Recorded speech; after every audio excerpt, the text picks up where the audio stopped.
더 서론에서 더 하나 붙이고요. 그런데 요새 갑자기 역사전쟁이 뭘 확대가 됐냐면 헌법전쟁으로 확장이 됐습니다.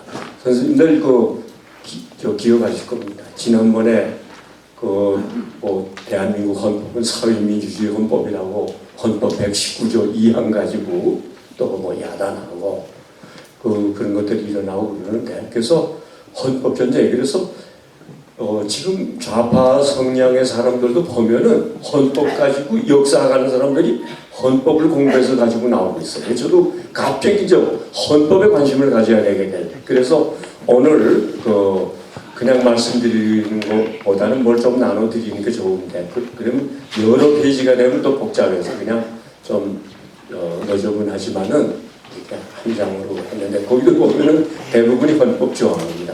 이게 역사하고 얽혀있기 때문에 그렇게 되는 겁니다. 자, 그래서 오늘은 이 역사 전쟁의 중요한 몇 개 사례를 중심으로 해서 실상을 말씀드리고 앞으로 어떻게 될 것인가를 전망해 보겠습니다. 우선 말이죠. 나눠드린 그 종이에 맨 밑에 왼쪽에 1번을 봐주십시오. 1번을 봐주시면은 디모크라시의 핵심은 자유선거다라는 말이 나옵니다. 뭐냐면 요새 민주주의, 자유민주주의 논쟁이 벌어졌는데, 저는 일단 이렇게 생각을 합니다. 뭐가 옳으냐를 구분하기 위해서는 자유민주주의든 민주주의든 그것의 아주 핵심적인 본질을 알아야 됩니다. 우리가 소금이라 했을 때는 소금은 짜야 되는 겁니다. 그럼 민주주의라 하면 민주주의가 가장 기본적으로 갖춰야 될 내용이 있습니다. 여러 가지가 있지만은, 그런데 여기서 가장 핵심되는 내용은 자유선거입니다. 자유선거. 이게 가장 본질적인 겁니다. 이거는 서양에서 고대 그리스 아테네에서 민주주의가 처음 시작이 됐는데, 그때 그게 뭡니까? 이 도표 추방제 해가지고 조개를 던져가지고 통치자 거부하고 찬성하고 하는 거. 그러니까 자유선거입니다. 자유선거. 그냥 형식적인 선거가 아니라 자유선거입니다. 그러니까 이걸 중심에, 그러니까 일단 북한이나 소련 같은 경우는 민주주의를 붙일 자격이 없습니다. 자유선거를 한 적이 없기 때문에 이게 출발점이 됩니다. 여기서부터. 그러니까 혹시 논쟁이 붙으면 이걸 가지고 되겠어요. 이거요. 자유선거. 북한에서 흑백선거하고 엉터리선거 다 민전에서 내세운 명단 넣고 전체 투표. 제가 여러 말씀 좀 드려도 괜찮을 것 같습니다. 저는 흑백선거를 기억을 합니다. 그게 46년 11월 3일에 도, 시, 군, 인민위원 선거를 한 건데, 그때 물론 몰랐죠. 제가 몰랐는데 어린 제가 알 리가 없죠. 근데 어릴 때 지금 마당에서 북한에서 나오는데요, 뭐가 사람들이 와라하고 수십 명 되면 와라하고 대문 안으로 들어와요. 어린데요. 근데 뭔지 모릅니다. 근데 그때 무슨 통을 들었던 것 같아요. 검은 통, 흰 통을. 그래서 모릅니다. 그래가지고 이제 그거를 끝났는데, 제가 한 몇십 년 전에 저희 어머니한테 한번 물어봤습니다. 그 기억이 있는데 그게 뭐였던 것 같습니까? 그러니까 선거를 하는데 선거 날인데 내가 네 동생을 낳았다. 그러니까 산모가 투표하러 갈 수 없지 않습니까? 없으니까 이놈들이 투표통을 함을 들고 온 거예요. 하나를 높이려고. 그러니까 검은 거 흰 통을 본 적이 있었어요. 그래서 그때 그거 46년 12월 3월 선거구나. 근데 그 선거란 게 뭐냐면요, 우리가 만약에 국회의원 200명을 뽑는다 하면은 각 지역구에서 선거구에서 여러 후보들이 나서서 경쟁을 하겠죠. 그게 자유선거죠. 비밀선거. 근데 북한에서 그때 한 선거는 뭐냐면요, 만약 인민위원을 200명을 뽑는다 하면요, 민전에서 식인제 공산당에서 전국의 200명 명단을 여기다 쫙 적어요. 그래서 이 명단 전체를 놓고 투표를 하는 겁니다. 이걸 200명을 다 받아들일 것이냐 안 받아들일 것이냐. 그러면 다 받아들이면 요 앞에서 흰 통에다가 넣는 겁니다. 투표 용지를.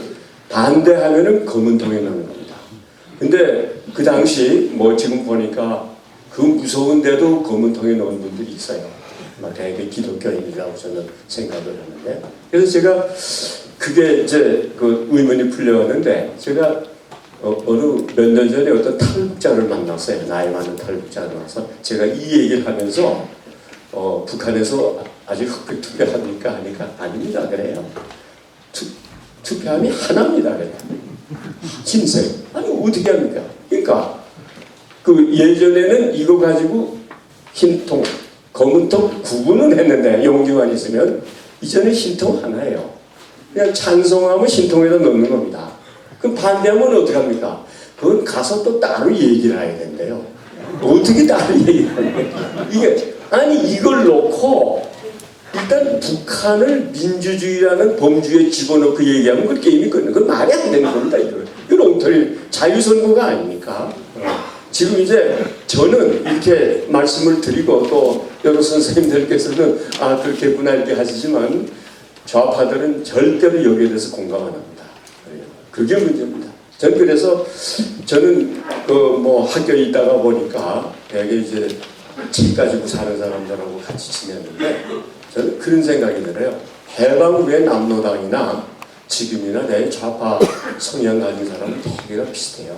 뭐냐면 똑똑합니다. 맹추예요. 똑똑은 한데 맹추입니다. 저는 그렇게 느낍니다. 그게 이제 대표적인 게 강남 좌파거든요. 강남 좌파라는 게 뭡니까? 좋은 학교 나오고 좋은 직장 갖고 잘 살아요.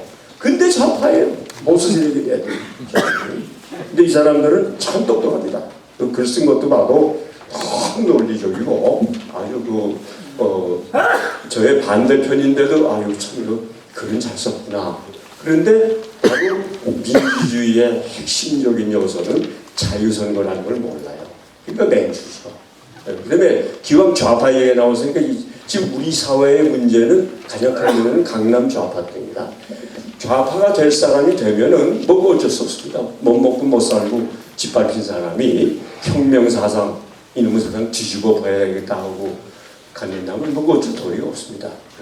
그런데 이제 그렇지 못한 사람들 이제 강남 좌파들이 있고 또 하나 혹시 제가 신뢰되는 말씀이 뭐냐면 북한에서 오신 분 저도 북한에서 왔기 때문에 뭐 같은 법이라는 북한 출신들이 좌파가 많아요. 의외로 많습니다. 그리고 그 자식들이 많습니다. 그래서 어떤 분은 제가 조금 간접적으로 아는 거는요. 그 아들은 대학 교수입니다. 대학 교수인데 하여튼 그분이 돌아가시기 한 1, 2년 전에 자기 아들하고 대판 붙었어요. 그냥 부자의 인연을 끊으면서 대판 붙었습니다. 그 아버지는 황해도 분인데 정말 공산당한테 거기서 다 부모님 피살당하고 그리고 나와서 6.25 때 직접 전투를 하신 분이거든요. 그래서 대령으로 제대하신 분인데 이게 대학 교수 아들놈이 빨갱이에요. 그러니까 이걸 어떻게 합니까 이걸. 나중에 뭐 인연을 끊을 정도로 나한테는 너 같은 아들이 없다. 아들도 나한테는 아버지 같은 아버지가 없다. 이렇게 해서 하고 이제 돌아가신 게 있습니다. 근데 상당히 많습니다. 제가 북한 출신이기 때문에 뭐 눈에는 뭐만 보인다고 이렇게 유심히 이제 보면은요 참 많아요. 그리고 또 그 중에는 그냥 저를 가만두면 되는데 또 이렇게 긁는 사람들이 있습니다. 그때 제가 써먹는 방법이 있습니다.